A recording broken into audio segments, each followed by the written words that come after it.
Hello students. In the last session we have discussed about basic operations on signals like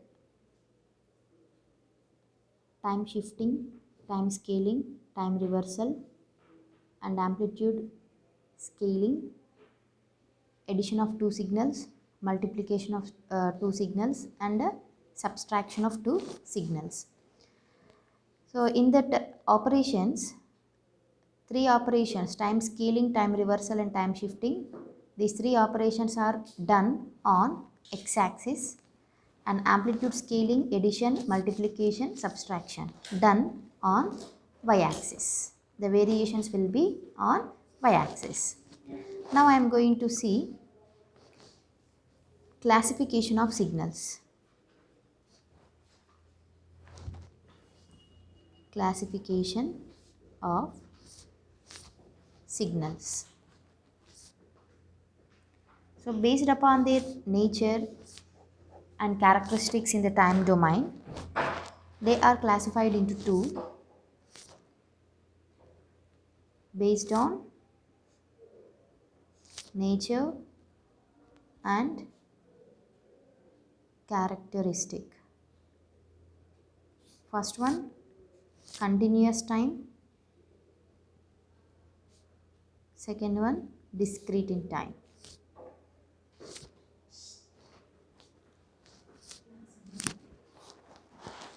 So here I will discuss about continuous time first, definitions of continuous time. Next, definition of discrete time. So continuous time signal is represented as x of t, and it is defined, these signals are defined for every instant of time. For every instant of time. And these continuous signals are also called as analog signals, and it is represented by x of t. They are continuous in amplitude as well as in time. Means for every instant of time I am having the amplitude. For example, here I am having this amplitude, here amplitude. So wherever the value of time you considered on x-axis, there you will find the amplitude of that signal. So this is nothing but continuous time signals are analog signals. Similarly, we are having discrete time signals. They are represented as x of n. Here for continuous time signal will take t on x-axis. For discrete time signals will take n on x-axis. Okay, so it is represented by x of n, and the definition is these signals are defined for discrete instants of time. For discrete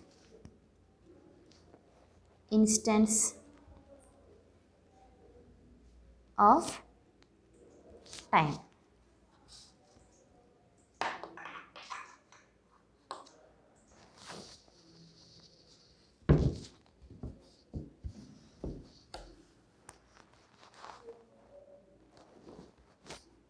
And it is represented by x of n.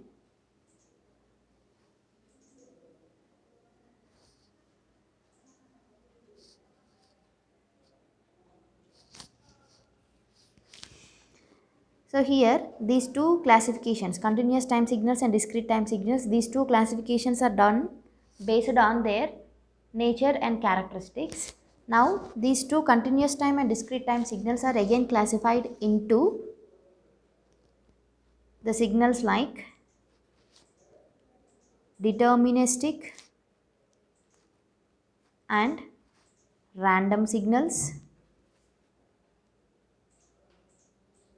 Second one, periodic and non-periodic.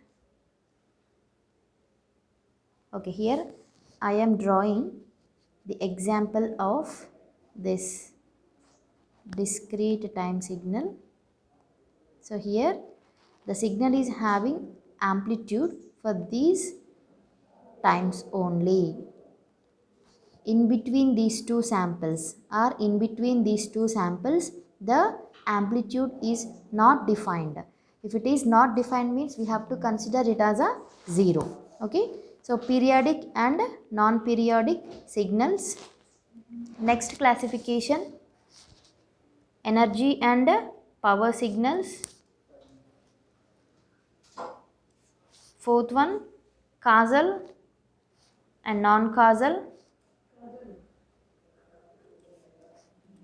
even and odd. Causal and non-causal, even and odd signals.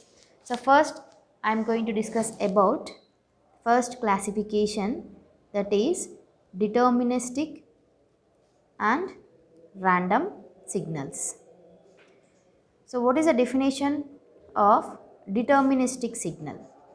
Okay, so here the name itself it is saying deterministic means determined. The signal can be predetermined. It is known as deterministic signal. Definition, a signal exhibiting no uncertainty. Exhibiting no uncertainty.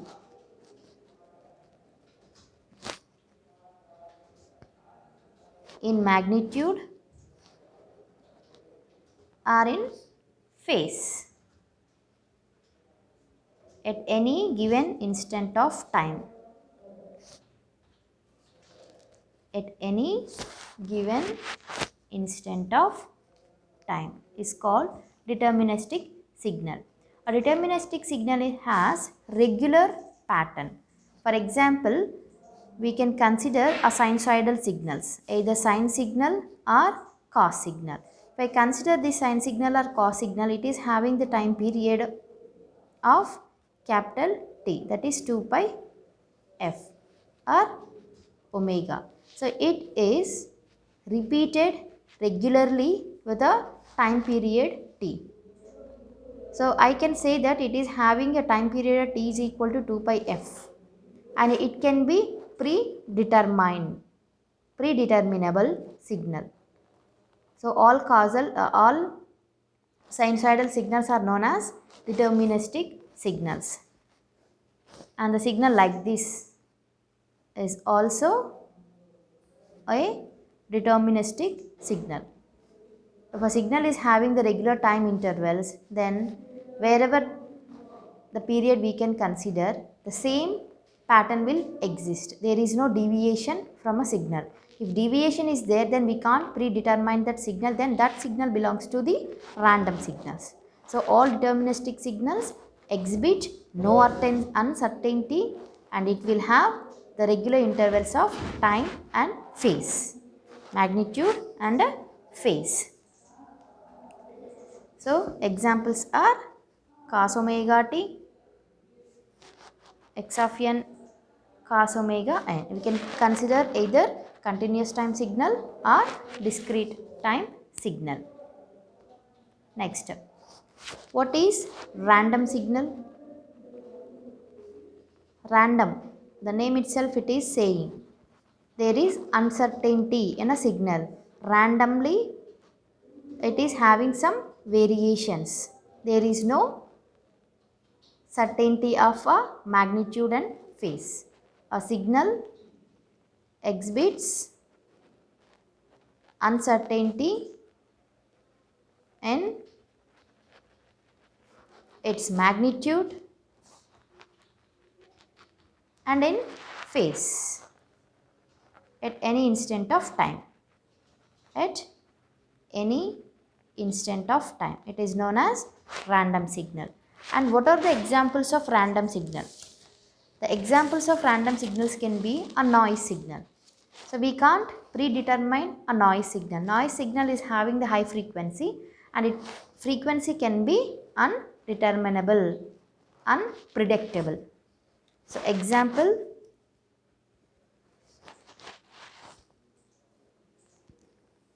are noise signals, Gaussian noise, white noise. These are the signals, and the signals can be represented as like this.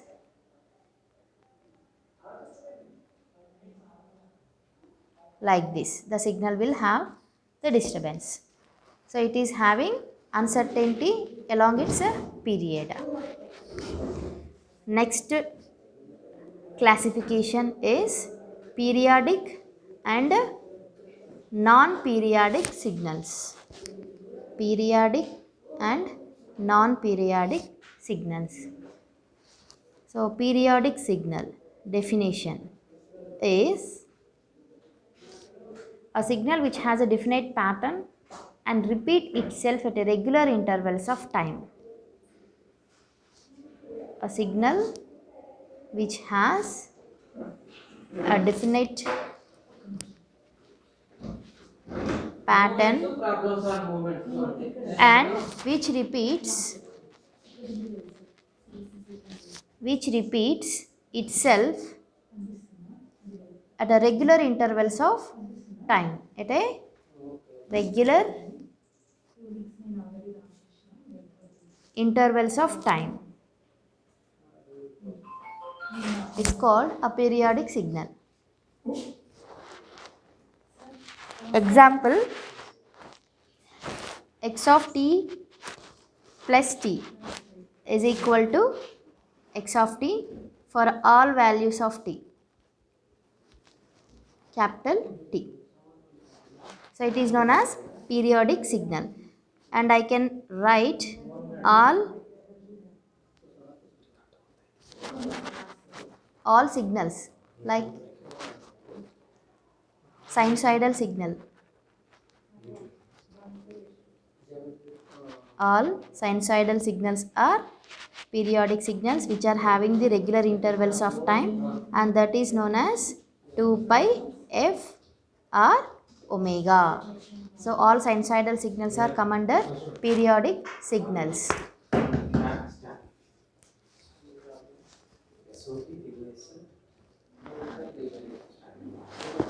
So for this is continuous time. For discrete time signal, x of n can be written as x of small n plus capital N, where capital N is like capital T, where capital N and capital T both are integers.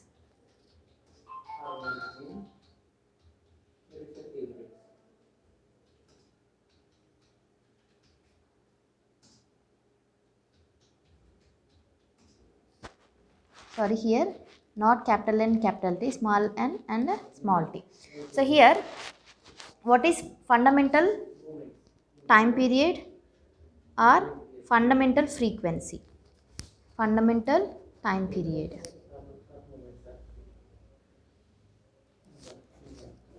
The smallest value of t which satisfies the smallest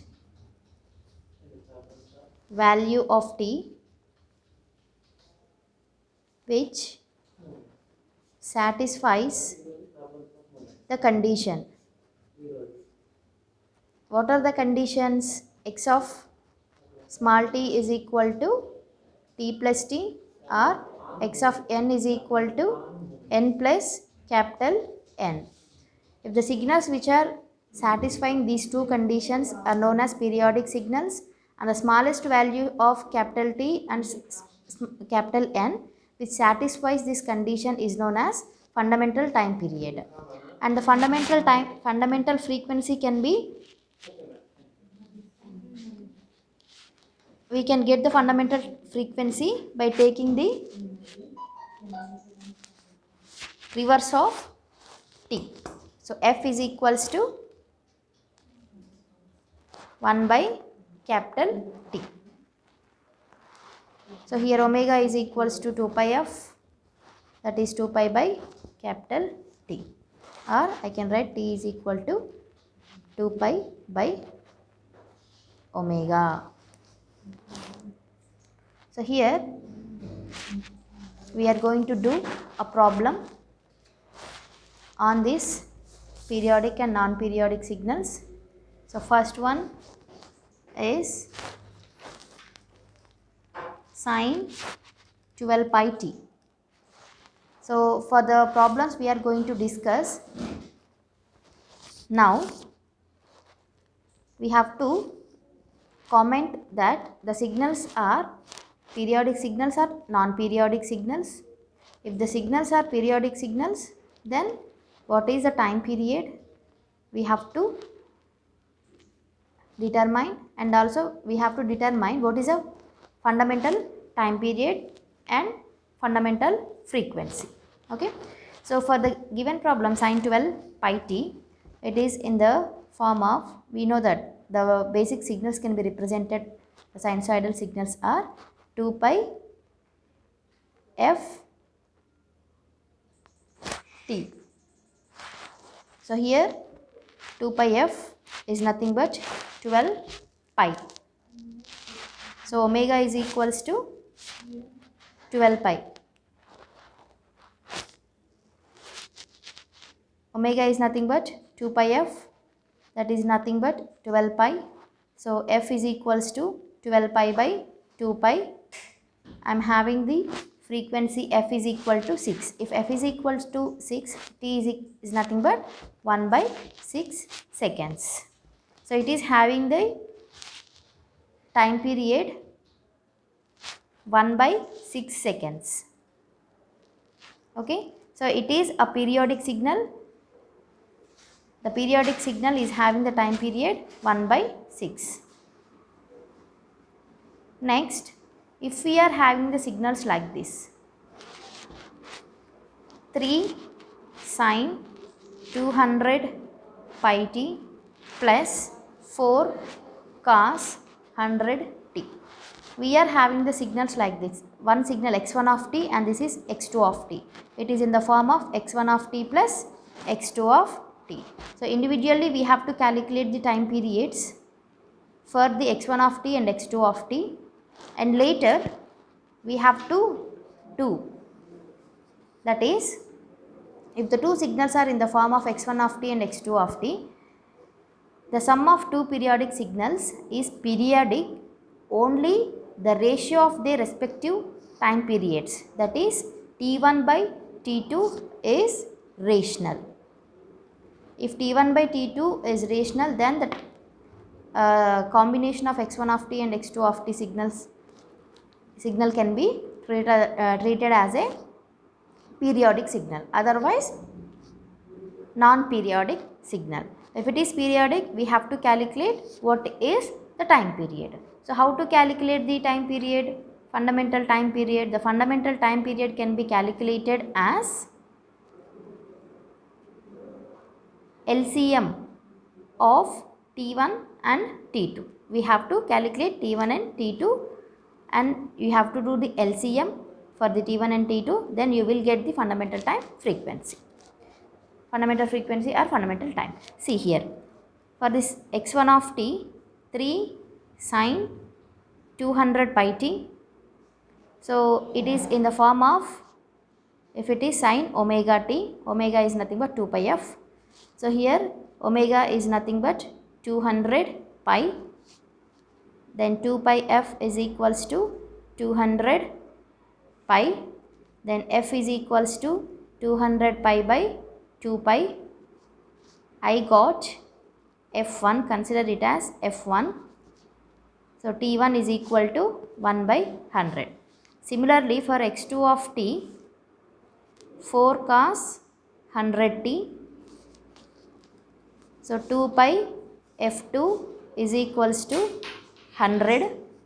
f2 is equal to 100 by 2 pi. So I am having pi in the denominator. So if we are having the pi in the numerator or denominator, then it will not a rational number. then it is irrational number. Okay. If t1 here in the previous problem I got t is equal to 1 by 6. So it is a rational number. So if it is a rational number, then I can see that the signal is a periodic signal. But here the signal is having the time period t2 is equal to pi by 50.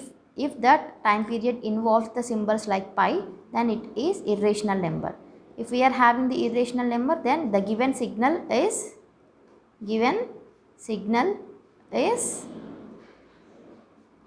non-periodic signal. Okay. Next, one more problem we are going to see. X of t is equal to sine 10 pi t plus cos 20 pi t. Okay. So here it is also in the format of x1 of t plus x2 of t. So x1 of t is equal to sine 10 pi t. So here omega is equal to omega 1 is equal to 10 pi, 2 pi f1 is equals to 10 pi. So f1 is equals to 10 pi by 2 pi. I got f1 as 5. So t1 is equal to 1 by 5 seconds. t1 as 1 by 5 seconds. Similarly, x2 of t is equal to cos 20 pi t. Okay. So 2 pi f2 is equals to 20 pi. f2 is equals to 20 pi by 2 pi. I got f2 as 10. So t2 as 1 by 10. So this is a rational number and this is also rational number. So these two are rational numbers and the signal is a periodic, a signal is a periodic signal. If it is a periodic signal, we have to calculate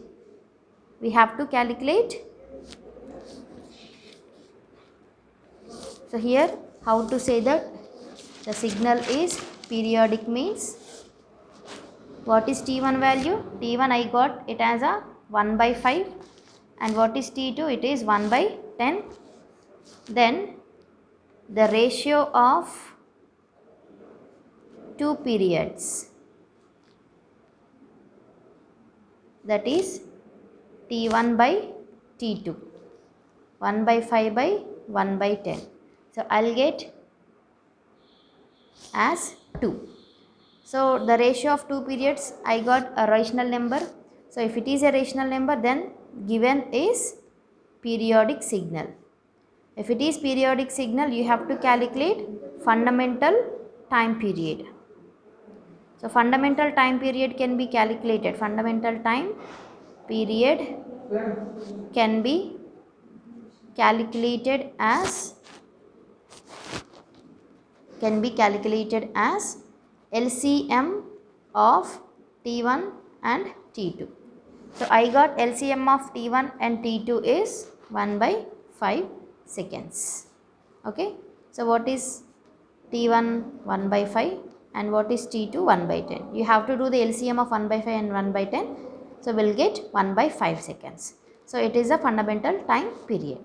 So this is a process of to calculate periodic fundamental time period of a signal.